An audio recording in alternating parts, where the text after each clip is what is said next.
أعوذ بالله.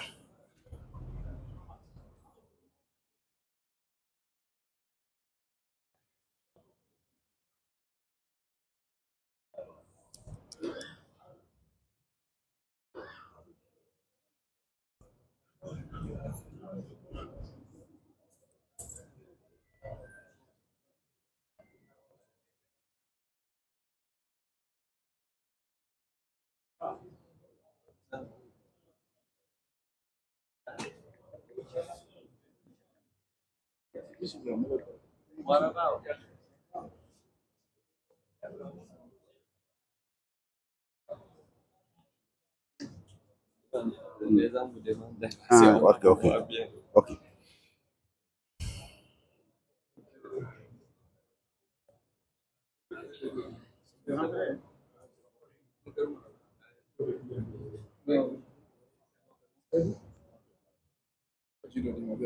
Voilà. D'autres verbes, voilà.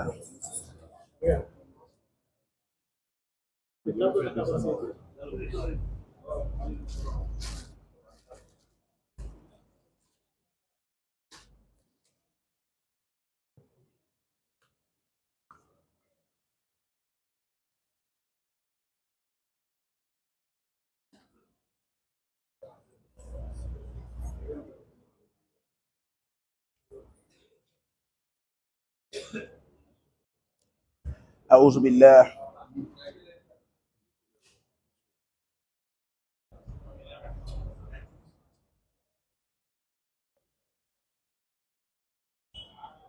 أعوذ بالله من الشيطان الرجيم. بسم الله الرحمن الرحيم. إن الحمد لله نحمده ونشكره ونستعينه ونستهديه ونعوذ به من شرور أنفسنا ومن سيئات أعمالنا. من يهدي الله فلا مضل له ومن يضلل فلا هادي له. وأشهد أن لا إله إلا الله وحده لا شريك له. وأشهد أن سيدنا ونبينا وعظيمنا محمدا عبد الله ورسوله، خاتم الأنبياء والمرسلين، بلغ الرسالة وأدى الأمانة ونصح الأمة وكشف الغمة وجاهد في الله حق جهاده حتى أتاه اليقين. فجزاه الله عنا خير ما جزى نبيا عن قومه ورسولا عن أمته. تركنا على المحجة البيضاء ليلها كنهارها، لا يزيغ عنها إلا هالك. فاللهم صل وسلم وبارك على هذا النبي الكريم وعلى آله وصحبه أجمعين. أما بعد، فيا إخوة الإيمان، أحييكم بتحية الإسلام قائلا السلام عليكم ورحمة الله وبركاته. Chers frères en islam, louange à Allah, le Seigneur des mondes, nous le louons et nous lui demandons son assistance, son pardon. Qu'il nous assiste, qu'il nous pardonne, qu'il nous guide vers le chemin qu'il a choisi pour nous. Qu'il nous donne la connaissance nécessaire de notre religion pour pouvoir bien faire les recommandations. Quiconque est guidé par Allah, personne ne peut l'égarer. Mais quiconque est égaré par Allah, personne ne peut le guider.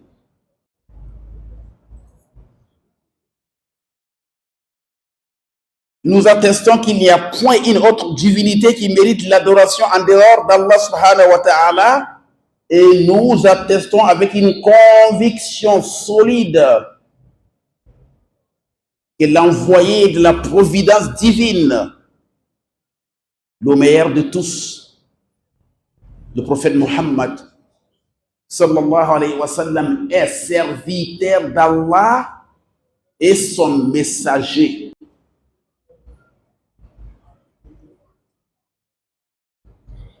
Nous étions dans les semaines passées en train de parler de la mort, après la mort. Et nous sommes arrêtés qu'après la mort, l'être humain ne reçoit que les récompenses qui est de trois choses. Un aumône, sadaqatun jariya. Il a fait quelque chose dont les gens profitent, même après sa mort, que ce soit une école, un hôpital, un puits. Tant que les gens profitent, il a le récompense de ça dans sa tombe. Ou il a laissé une connaissance dont les gens profitent de cette connaissance pour faire bien leur religion et leur vie quotidienne. Ou bien il a laissé un enfant pieux qui invoque Allah pour lui. Sadaqatun jariya, quand vous creusez un puits, le puits ne va pas rester éternellement jusqu'à la fin des temps. Même si le puits n'est plus là, mais du fait que vous avez fait ça après votre mort, 200 ans, 300 ans, les récompenses continuent. La mosquée, vous construisez une mosquée. Si vous n'êtes pas là, la mosquée sera renouvelée. La mosquée de Médine de l'époque, au moment des prophètes, ce n'est pas la même dimension aujourd'hui. Et le terrain de cette mosquée-là a été payé par Abu Bakr al-Siddiq. Si vous rentrez dans Al-Haram al-Madani, dans la grande mosquée de Médine, mosquée des prophètes, la dimension de l'ancienne mosquée est là. Il y a des symboles comme ça qui montrent la dimension. Mais si vous ne connaissez pas bien la ville de Médine, vous ne pouvez pas savoir la mosquée là où il priait là. La dimension est là. Mais la récompense de ce qu'Abou Bakr a fait continue pour lui. Vous avez fait un hôpital, vous avez fait une école, même si l'école n'est pas là après 100 ans, vous avez la récompense. Ou bien vous avez laissé un enfant pieux, bien éduqué, qui fait des invocations pour toi. Et Dieu nous donne une bonne fin. Aujourd'hui, nous allons parler du dogme, la foi. La foi musulmane, le dogme, al-aqida. Allah tolère tous les péchés sauf l'association à sa divinité. C'est-à-dire, quand tu adores une autre chose avec Allah et que tu meurs dans ça, tu ne seras pas pardonné et tu vas rester dans l'enfer éternellement. Mais les autres péchés peuvent être pardonnés si Dieu le veut, si Allah le Tout-Puissant veut. Il vaut mieux d'éviter tous les péchés, mais le seul péché où il n'y a pas un espoir, c'est quand tu meurs avec l'association à sa divinité. Tu adores une autre chose avec Allah. Tu crois à une autre chose avec Allah. Tu penses qu'il y a une autre chose qui peut te procurer le bien, qui peut te protéger, qui peut te lever en grade, qui peut te donner la fortune, qui peut te faire ceci, cela en dehors d'Allah. C'est ça qu'on appelle l'association à la divinité d'Allah. Là, tu n'es pas pardonné. Tu meurs dans ça, c'est fini. L'enfer est ta destination et tu vas rester là-bas éternellement. Allah ne tolère pas ça. C'est lui qui t'a créé, c'est lui qui t'a donné tout ce que tu as. Et c'est lui qui mérite d'être adoré. N'associe pas une autre divinité à Allah subhanahu wa ta'ala. dans son adoration. La prière est une adoration, le jeûne de Ramadan est une adoration, le pèlerinage est une adoration. Tout ce que Allah aime, si vous le faites, c'est une adoration. Tout ce que Allah dit de laisser, si vous le laissez, c'est une adoration. Mais il ne faut pas associer une autre divinité à Allah dans son adoration. Et dans ses attributions. Nous allons parler d'une chose aujourd'hui qui est très importante. Et puis, à part ça, à partir de cet acte, beaucoup de gens ont perdu leur islam sans se rendre compte. Et ce sont eux qui t'envoient là où tu vas associer à Allah sans se rendre compte. Et c'est très dangereux. Ça veut dire qu'il ne faut pas essayer même de s'approcher d'eux. Ce qu'on les appelle ici en Afrique, les voyants. Les prédicateurs, ceux qui prédisent l'avenir, ceux qui disent qu'ils connaissent ce qui doit arriver demain, qu'ils voient dans l'avenir, ils prédisent.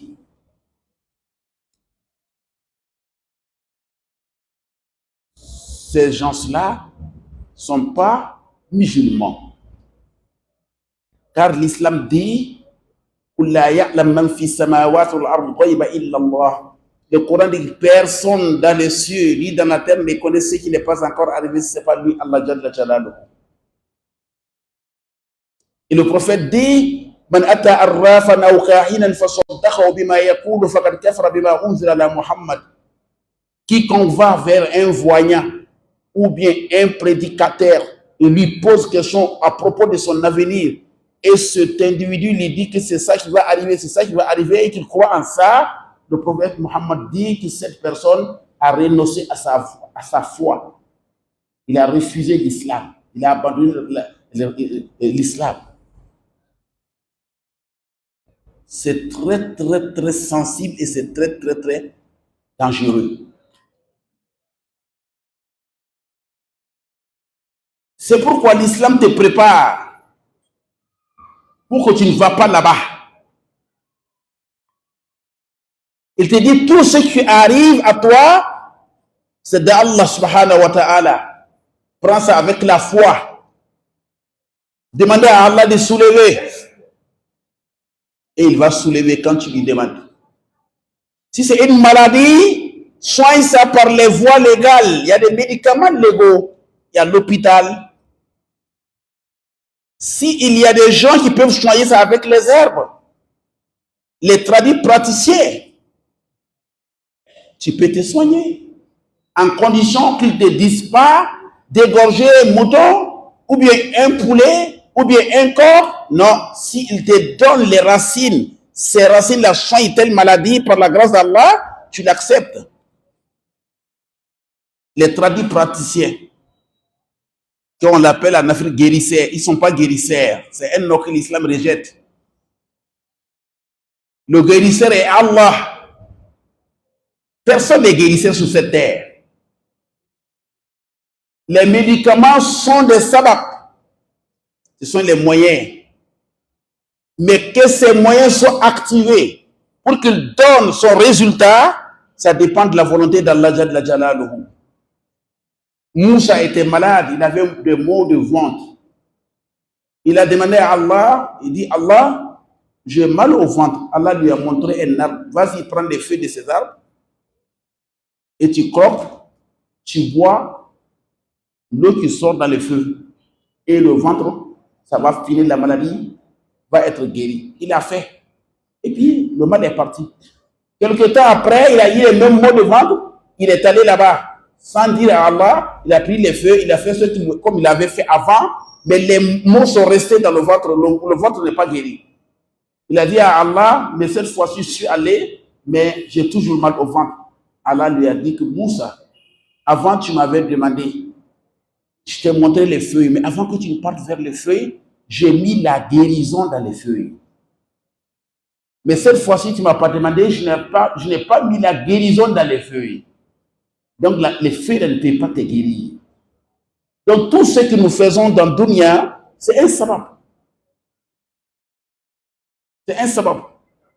La guérison est dans la main d'Allah Jalla Jalaluhu. Mais il a mis des conditions, des sabab.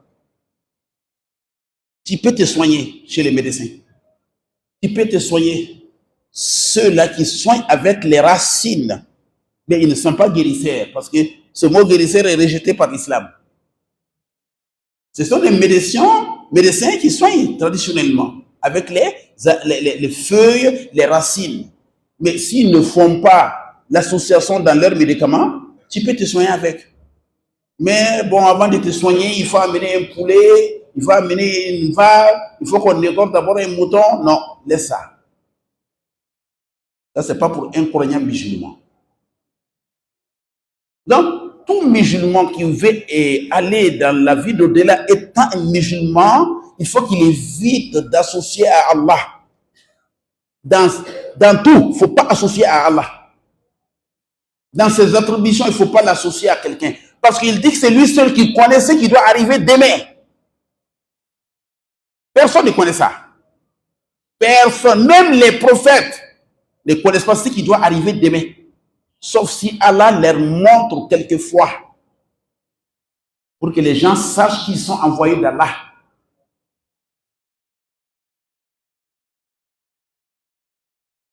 Allah n'a pas créé comme le prophète Mohammed.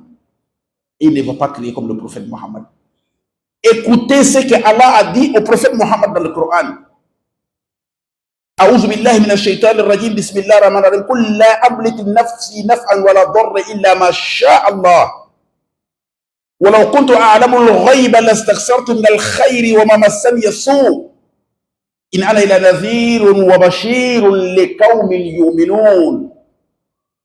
Allah dit au prophète Mohammed, dites-leur, dis aux croyants que toi tu ne peux pas faire de bien pour toi-même, tu ne peux pas éloigner du mal de toi, sauf Allah si Dieu le veut. Et dites-leur que si tu connaissais ce qui n'est pas encore arrivé, tu allais te faire beaucoup de bien et aucun mal n'allait t'arriver.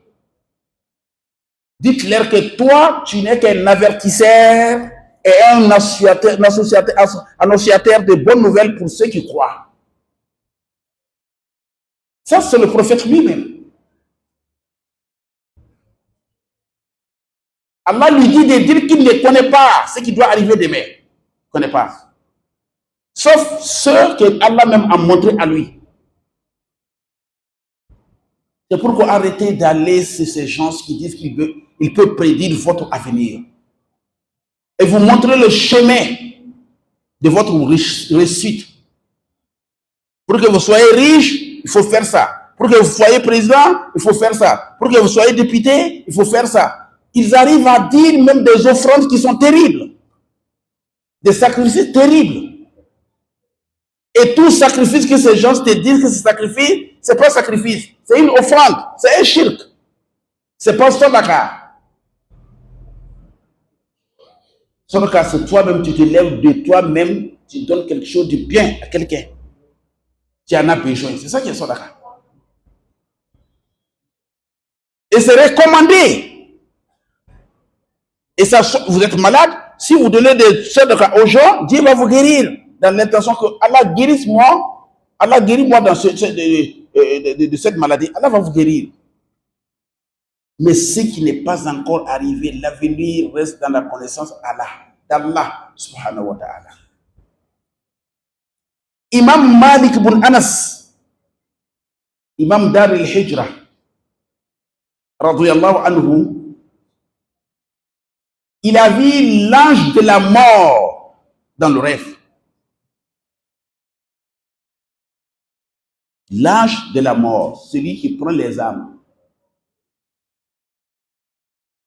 Il dit à l'ange de la mort, combien reste de ma vie? C'est-à-dire, je dois faire combien de temps encore dans la vie? Ma mort reste combien de temps, combien d'années? Dans le rêve, qu'est-ce que l'ange de la mort a fait? Il a soulevé comme ça, sa main, les 5 doigts. Il a montré les 5 doigts à Imam Malik dans le rêve.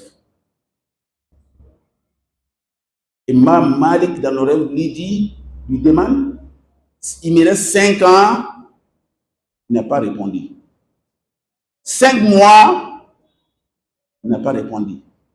5 semaines, il n'a pas répondu. 5 jours, il n'a pas répondu. 5 heures de temps, il n'a pas répondu. Et Imam Malik se réveille. Mais il n'a pas trouvé une réponse avec l'âge de la mort. Qu'est-ce qu'il a fait, Imam Malik? Il est allé vers Imam Ibn Sirin. Lui aussi, il était un grand imam, mais qui avait la connaissance du rêve, l'interprétation du rêve. C'est ça que l'islam nous enseigne. Chacun dans son domaine. Si tu ne connais pas, demande à ceux qui connaissent. Il ne faut pas parler dans des choses que tu ne connais pas, que tu ignores. Renseigne-toi auprès de ceux qui se connaissent. C'est comme ça le Coran nous demande. Demandez ceux qui connaissent si vous ne connaissez pas. Le meilleur pilote ne peut pas parler dans la médecine. Ce n'est pas son domaine. Le meilleur médecin ne peut pas parler dans le pilotage d'avion. Ce n'est pas son domaine. Personne n'a la connaissance complète si ce n'est pas Allah Jalla Jalaluhu. Il y a des choses que tu ne connais pas. Ce que tu ne connais pas, il ne faut pas prétendre que tu connais.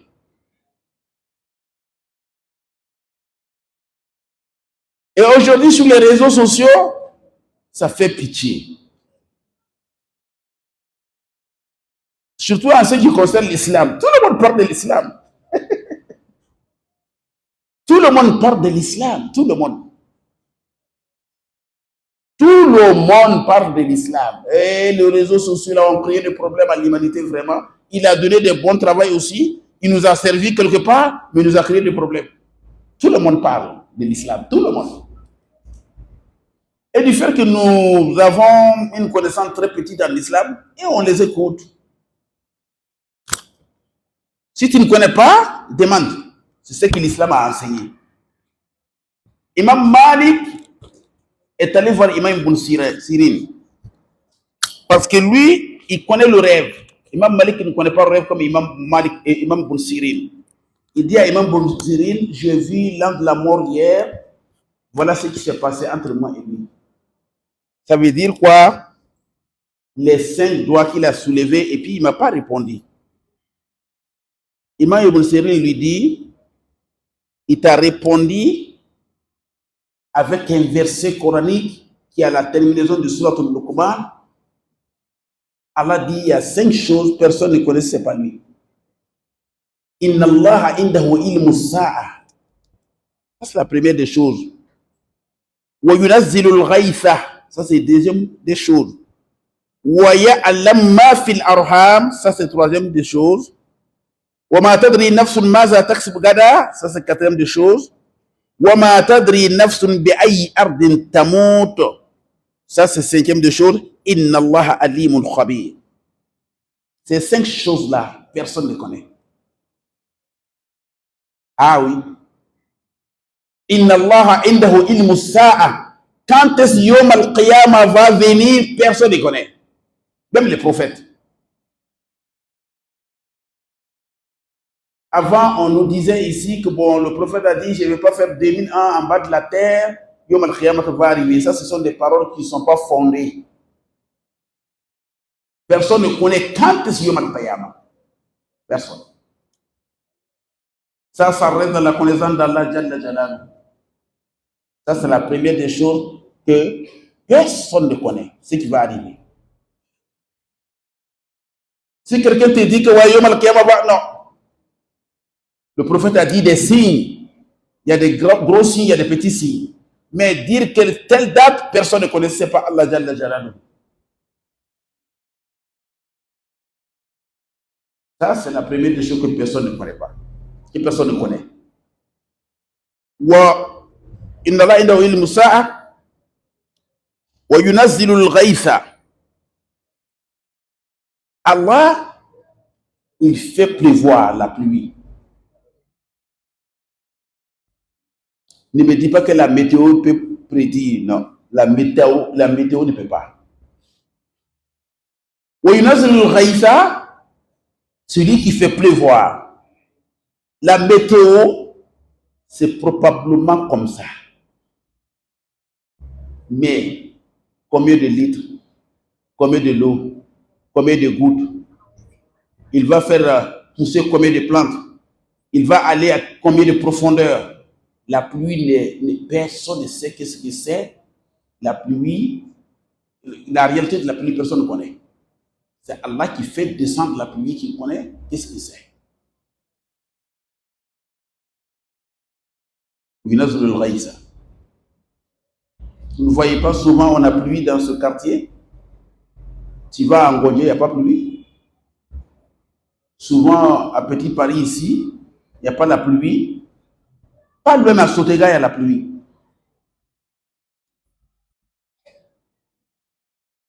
Ça, c'est un phénomène. Et une seule goutte de pluie descend avec une puissance extraordinaire. C'est Allah qui a amorti ça. Il descend avec la puissance de 5 kilos. Quand tu prends un fer de 5 kilos et tu le soulèves de la terre 1 mètre, 5 kilos, tu soulèves de la terre 1 mètre, tu laisses tomber. La force avec laquelle le fer là va tomber, chaque pluie descend avec cette goutte, chaque goutte de pluie descend avec cette force. C'est Allah qui a amorti ça pour que nous puissions subir ça, vivre en bas de ça. Donc la météo, c'est à peu près.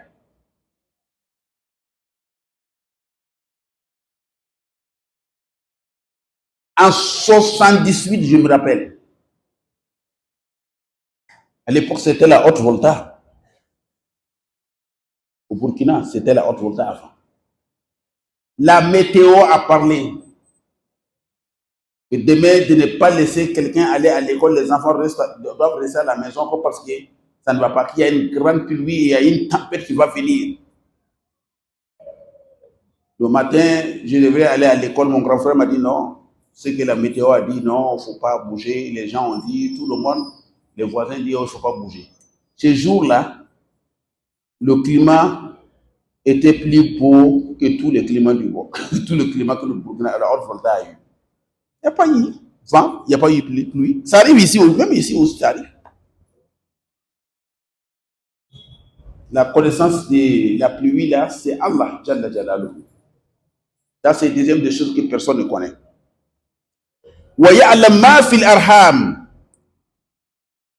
Il connaît l'enfant qui est dans le ventre.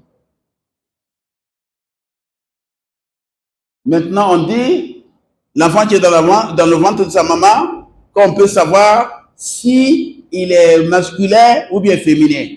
Si c'est un enfant ou bien c'est une fille, non? Le Coran dit ma fil arham. Il ne dit pas man fil arham, il dit ma fil arham. C'est-à-dire tout ce qui concerne le bébé qui est dans le ventre, moi Allah connaît. Il va vivre combien de temps sur cette terre? Il va épouser combien de femmes? Il va avoir combien d'enfants? Il va boire combien de litres d'eau? Il sera qui? Il sera qui dans la société? Il va mourir quand? Je connais tout ce qui concerne le bébé qui est dans le ventre avant sa naissance. Et il a dit à Zacharia, quand Zacharia a demandé l'enfant, quand Allah l'a promis Yahya, il a dit wa sayyidan wa asuran wa nabiyyan min as-salihin. Il a expliqué les critères de Yahya avant la grossesse. Tu vas avoir un enfant qui sera un grand maître, ou asuran, qui sera quelqu'un qui ne va pas aller vers les femmes, pas parce qu'il ne peut pas faire affaire de femmes, mais lui-même il va s'abstenir de dormir avec femmes, et je vais le faire un prophète parmi les bienfaiseurs avant la grossesse de Yahya. Les critères, Allah a dit, c'est ces critères avant qu'il ne soit même dans le ventre de sa mère. Donc quand Allah dit, c'est pas est-ce qu'il est garçon ou bien il est fille, non. Il dit tout ce qui concerne l'enfant qui est dans le ventre. Il sera riche, il sera quoi, il connaît tout. Ça c'est toi.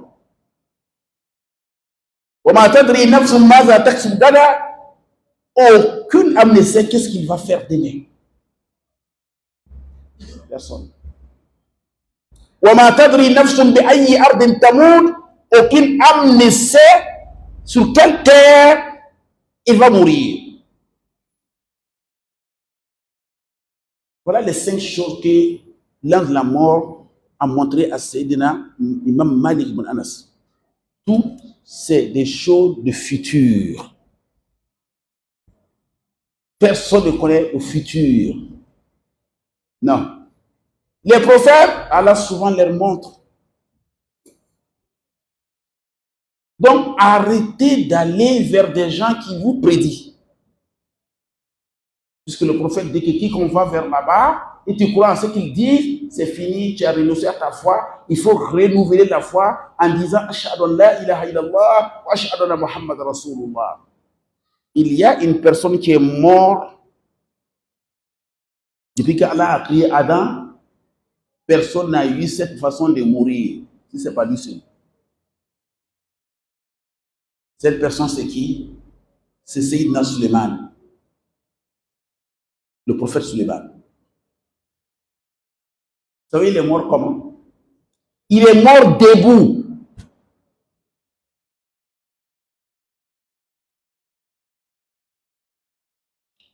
Arrêté avec sa canne et il est mort. Personne n'a eu cette façon de mort dans l'histoire de toute l'humanité. Pourquoi cela est arrivé? Dans le temps de Sayyidina Suleiman, les charlatans étaient beaucoup les voyants, ceux qui disent qu'ils voient. Et ils ont commencé à perturber les gens dans les soirs. Oh, les génies m'ont dit, c'est comme ça qu'on dit ici, aussi chez nous. Les génies m'ont dit. Les génies même ne connaissent pas l'avenir. Non, leur connaissance est limitée. Il y a un verset coranique qui dit où les génies parlent. Il dit,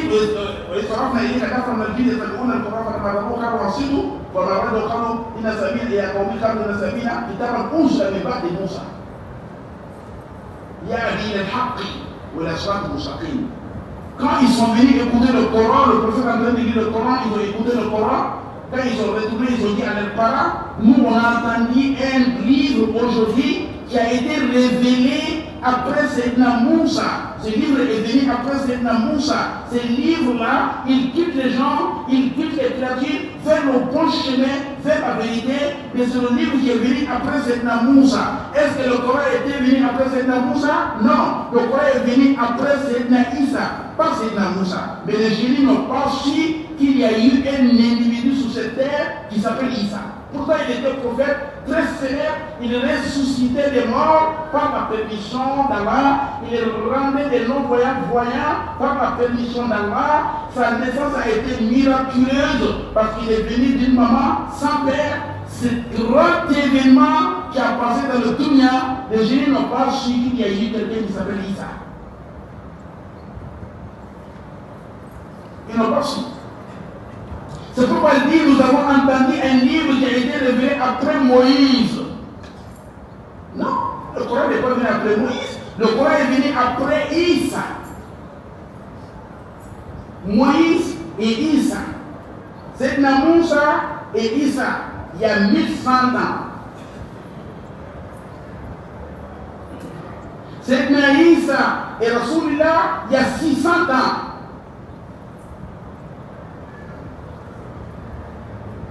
C'est Youssef avec Moussa, il y a 500 ans. Mais les génies n'ont pas su qu'il y a eu un prophète qui s'appelle Isa. Pourquoi? Pourquoi?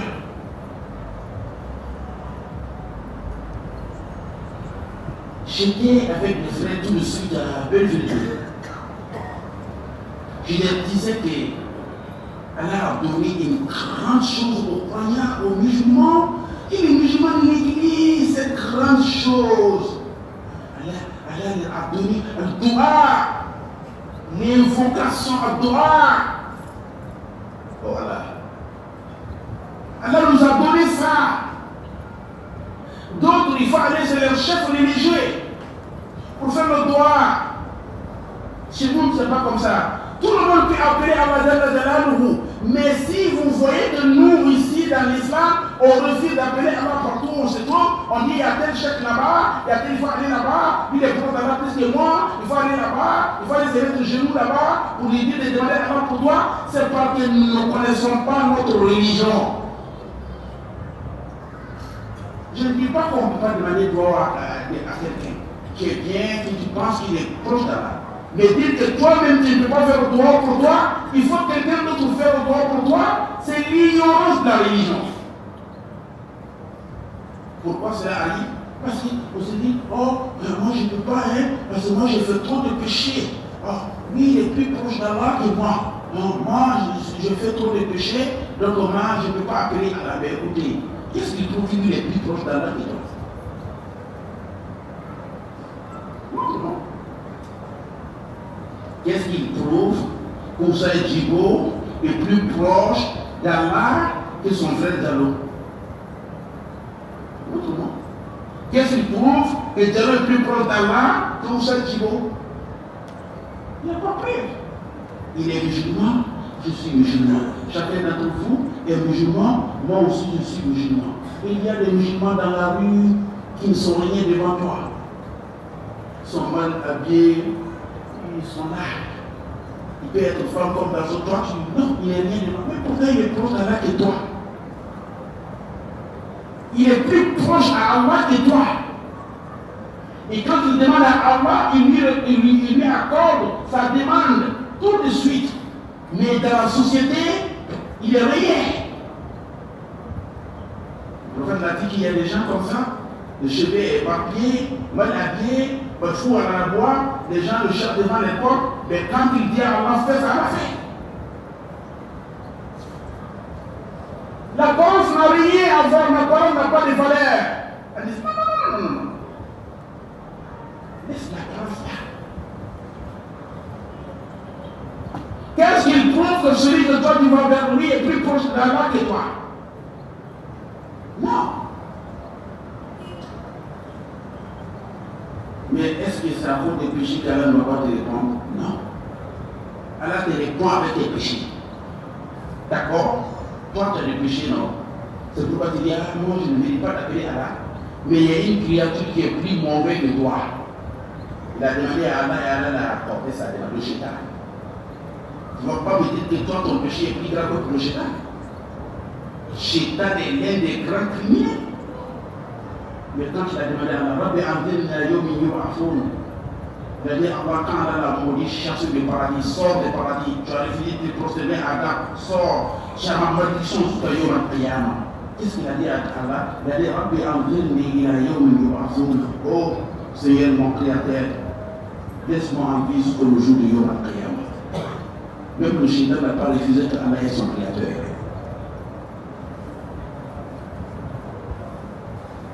Rabbi Abdel Yomi Yomafoun, oh mon Créateur,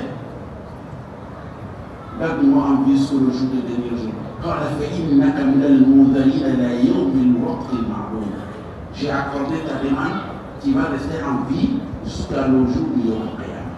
Allah a exaucé le droit de Shaitan. C'est toi là qui te prosterne devant lui combien de fois par jour. C'est toi là qui dis, il y a qu'un amour, il y a qu'un aspect. C'est toi que j'adore, c'est toi que je demande assistance, c'est toi qui nous adorons, c'est toi qui nous demande assistance, c'est toi qui dis, là, il a rien à voir, il ne va pas accepter, parce que tu as des péchés quelque part. Mais qui est propre? Qui est propre? Qui est propre comme la neige? Personne. À part les prophètes.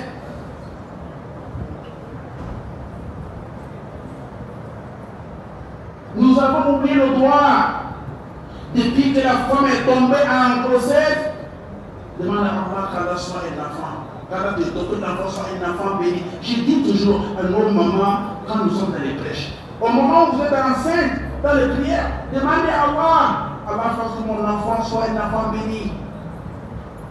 Qu'elle soit fille, qu'elle soit garçon, oh là là, qu'elle soit bénie seulement. Elle est fille, elle est garçon, c'est un enfant. Qu'il soit béni seulement. Hein? Qu'il soit béni, que l'enfant soit béni. Vous voyez, dès que la femme est enceinte,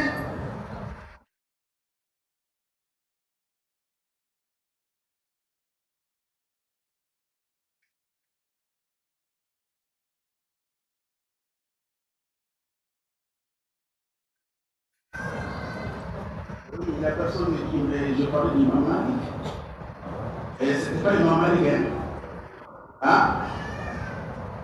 Ou bien il veut que je continue l'histoire d'Imam Malik. Hein? Et qui a écrit la question là?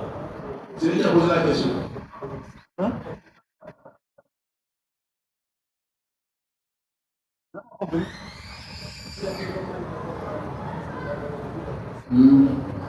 Tu dis quoi?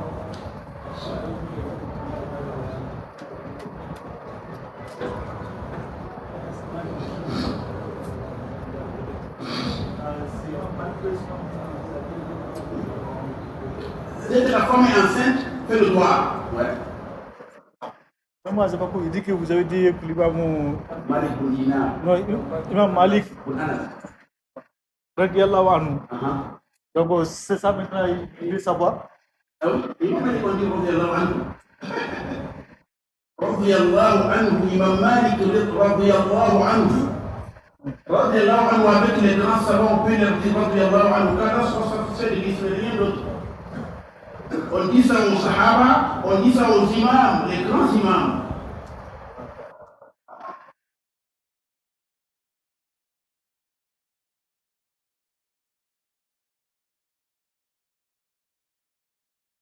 Allahu Akbar, Allahu Akbar. Allahu Akbar, Allahu Akbar. أشهد أن لا إله إلا الله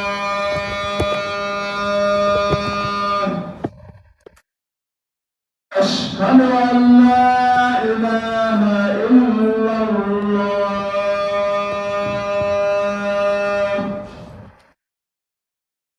أشهد أن محمدا رسول الله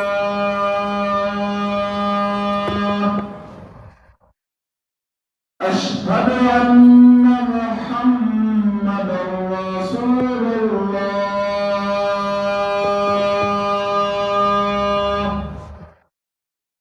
حي على الصلاة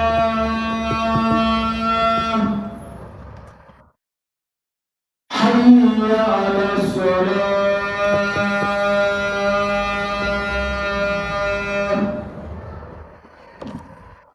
حي على الفلاح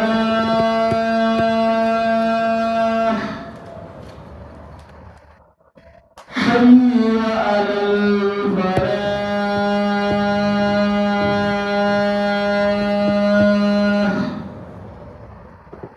الله أكبر الله أكبر لا إله إلا الله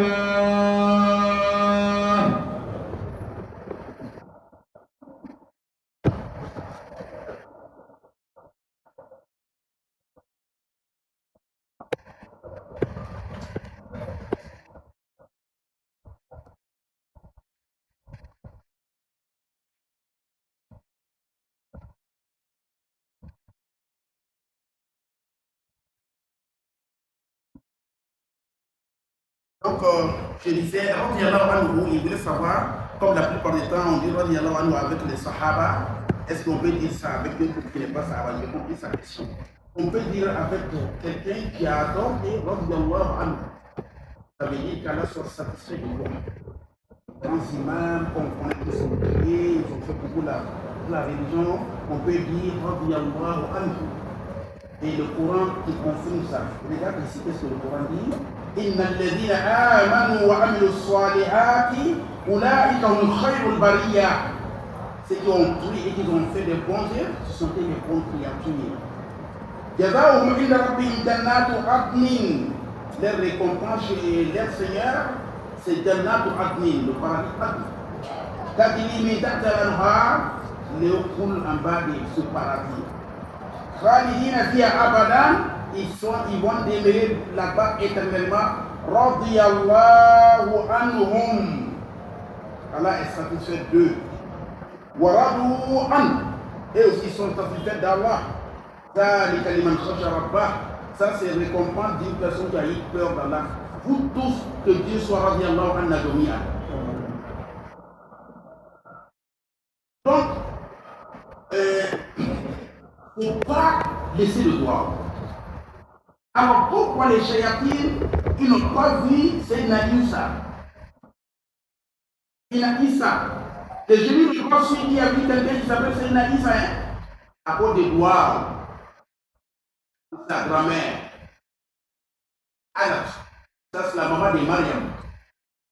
Alors il était assis en bas des arbres, il a vu un oiseau qui est en train de mettre une nourriture dans la bouche de son poussin, petit oiseau, son enfant. Il a eu envie d'avoir un enfant. Il a demandé à Allah, il a dit si je me donne un enfant, je vais le faire, il va rester dans la tente, dans la mosquée seulement adorer Allah. Dieu l'a donné une fille qui s'appelle Mariam. Et quand il a trouvé une fille, il a dit Rabbi inni walada unsa. Et moi j'ai une fille. Pour les tazaka quel unsa. Et la fille n'est pas comme un homme. وإني سميتها مريم moi je l'ai appelée Mariam وإني أعيذها بك وذريتها من الشيطان الرجيم et moi je demande la protection pour elle et sa descendance contre le shaitan. Donc les génies n'ont pas su que Mariam a eu un enfant qui s'appelle Isa. Le droit a été exaucé. Depuis que la femme est enceinte là, elle a dit dans tes prières il faut prier. Tu as deux femmes, tous les deux sont enceintes, il faut prier. Allah, l'enfant qui est dans le ventre, il faut me donner un enfant du paradis. Qu'elle soit fille, qu'elle soit garçon, il est censé qu'il soit un enfant de paradis. Et nous, si l'enfant est fille, on se fâche. On dit, ah, il a fait encore une fille. Hey, c'est pas la maman qui fabrique l'enfant. D'abord, si les filles, c'est toi. Fille, là, ça sort de toi. Et garçon, là aussi, ça sort de toi. Quand tu vas dans ton champ, si tu fais des grains de mil, c'est lui qui va sortir. Maïs, c'est lui qui va sortir. C'est pas le champ qui est capable, qui est responsable de ça. Et nous, les Africains, tellement on fait trop des industries aux femmes. Les femmes, ils font pitié, quoi. On est trop mauvais avec les femmes. Oh, d'autres ont chassé les femmes comme ça. Il fait garde, il fait fille. Est-ce que c'est elle qui fabrique l'enfant dans son ventre? Mais une fille qui a la baraka est mieux qu'un homme qui n'a pas la baraka? Vous n'êtes pas d'accord avec moi? Une fille qui a baraka, qui prie bien, qui fait sa religion bien, il a baraka là. Il est plus bien qu'un garçon qui n'a pas de baraka, qui est en train de courir dans la vie, il prend la drogue, il tue des enfants, il vole, il tue des gens. Non! La femme qu'il soit un enfant de baraka. Oh, quelqu'un me dit, pour ça, si tu as vu, on a un problème des garçons là-haut. Bon, si tu es bon, les garçons là, c'est eux qui vont garder ton nom. Je dis, elle a dit. Gardez ton nom pendant combien de temps? Pendant 2000 ans. Est-ce que vous ne pouvez pas me dire le nom de votre arrière-grand-père jusqu'à 10? Tu ne peux pas. Lui aussi, il voulait un garçon pour que s'il meurt, son histoire reste, non? Non, car là, tu donnes un enfant de baraka. Il faut demander à Allah 40% le bébé qui vient. Je dis toujours aux mamans, quand vous êtes enceinte, priez pour l'enfant qui est dans votre ventre. Dites ça à nos mamans, à nos femmes. Si vous êtes enceinte, priez pour les enfants. Ils ont prié et Allah doit prier pour son enfant qui va venir au monde Mariam. Il a dit, je demande la protection d'Allah pour Mariam et sa descendance contre le shaitan. Les génies n'ont pas su que c'est Naïs est venu au monde. Grand événement comme ça, ils n'ont pas su. Ça veut dire que les génies ne savent pas ce qui doit arriver demain. Mais les charlatans nous savent, mais les génies m'ont dit, les génies ne savent pas. Et puis ils sont faibles. Ils ne connaissent pas l'avenir. C'est Allah ceux qui connaissent l'avenir. Donc Sayyidina Suleiman, il a demandé à Allah. Les génies qui sont là, ils sont en train de tromper les gens qui connaissent des choses de l'avenir. Toi, Allah, tu m'as donné des commandements. Je les commande comme je veux.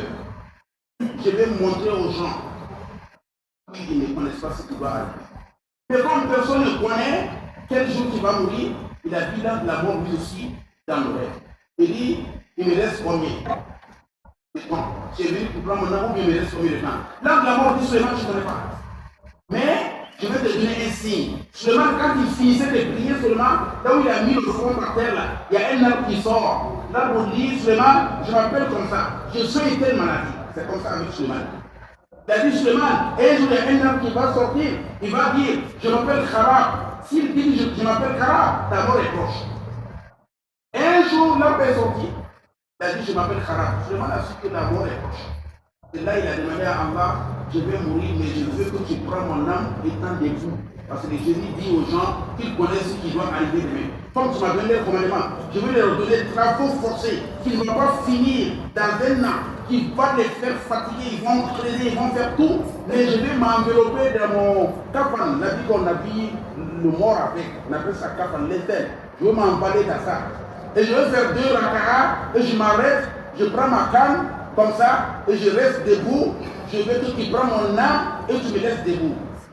Les djinns là, ils vont continuer à travailler, ils ne vont pas savoir que je suis mort. Et que Suleiman a fait, il est allé s'arrêter vers la fenêtre, il a fait 2 rakats. Après avoir donné des travaux dits au génie, les génies sont en train de travailler nuit et jour. Il est à côté des fenêtres, il est debout comme ça avec sa canne, il est mort, ils n'ont pas su. Et comme les anges là, les anbiya là, leur corps ne brise pas. Vous allez entendre les gens dire que non, Seigneur, Ayoub a été malade, même le corps est pourri, même les sticots, quand il sort, il prend, il met dedans, non, il a été envié, non, il ne pourrissent pas. Donc il était arrêté comme ça. Et il travaille chaque fois, quand il voit, passe derrière la fenêtre, hop, il continue le travail. Le Coran dit Fadam Makarina alayhi al-mawt madala la mawt ila dabbatul ardi ta'kul man sha'ata falamma kharra tabayyinat al-jinnu annahu kanu ya'lamuna al-ghayba ma labisu fi al-'adhab al-muhin. Il a dit que quand Suleiman est mort, les génies n'ont pas su qui est mort. Il était resté. Il a dit seul la termite qui a mangé la canne petit à petit, petit à petit. Quand la canne est devenue ferme, il ne peut pas supporter le poids de Suleiman, la canne est cassée, Suleiman est tombé. Il a dit c'est à ce moment-là que les génies ont su que le roi est mort. Que si les génies connaissaient les choses qui ne sont pas encore arrivées là, ils n'allaient pas rester dans cette souffrance, or que le roi est mort. C'est comme ça le Coran a dit. Que Dieu nous bénisse, qu'il donne la foi, qu'il fasse de nous des musulmans sincères et bien. Quand l'islam te dit laisse ça, il te donne ça. Il te dit laisse le jina, il dit tu prends jusqu'à 4 ans. Il te dit ne bois pas l'alcool, il te donne ce qui est bon. Si vous me dites, Moussa Djibo, lève ton chaise dans les pas bon, tu me donnes une autre chaise. Comme on dit, aller chez les charlatans, c'est pas bon. Les fois, c'est pas bon. Quelle est maintenant la consultation que le prophète Mohammed a donnée à toi et à toi? Et qui a enseigné ça aux Sahaba, comme il les a enseigné le Coran. Sous les 124 000 Sahaba, et tous savent ça en interne. On va parler de ça dimanche prochain. Il ne faut pas faire quelque chose, oh, petit, c'est pas petit, oh, il ne faut pas faire. On va vous détailler ça un à un. Et puis, il faut voir. Et même le Mouzri, il dit que si quelqu'un il se jette dans une affaire sans faire ça, s'il a trouvé un problème, c'est lui qui a cherché. On va parler de ce doigt où, Inch'Allah, dimanche prochain, Inch'Allah. Qu'Allah nous bénisse, qu'Allah pardonne nos péchés, qu'Allah nous apporte une longue vie de santé et de bonne fin. Sallallahu alayhi wa Muhammad wa alihi wa sallam. Wa ashru dawana alhamdulillahi rabbil alamin.